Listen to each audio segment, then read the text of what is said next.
5টি গুরুত্বপূর্ণ জিকে প্রশ্ন উত্তর দেখে নেব, যে প্রশ্নগুলো তোমাদের বিভিন্ন কম্পিটিটিভ পরীক্ষায় খুব গুরুত্বপূর্ণ। আজকে প্রথম প্রশ্ন, ভারতের প্রথম মহিলা রাষ্ট্রপতি কে? উত্তর, প্রতিভা পাটেল ভারতের প্রথম মহিলা রাষ্ট্রপতি। 2 নম্বর প্রশ্ন, ভারতের প্রথম মহিলা প্রধানমন্ত্রী কে? উত্তর, ইন্দিরা গান্ধী ভারতের প্রথম মহিলা প্রধানমন্ত্রী। 3 নম্বর প্রশ্ন, ভারতের প্রথম মহিলা স্পিকার কে? উত্তর, মীরা কুমার ভারতের প্রথম মহিলা স্পিকার। 4 নম্বর প্রশ্ন, ভারতের প্রথম মহিলা রেলমন্ত্রী কে?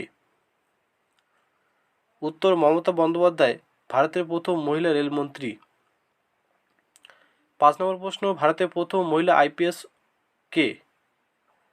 উত্তর, কিরণ বেদি ভারতের প্রথম মহিলা আইপিএস অফিসার। এ ধরনের জিকে শর্ট ভিডিও পেতে অবশ্যই চ্যানেলটি সাবস্ক্রাইব করবেন।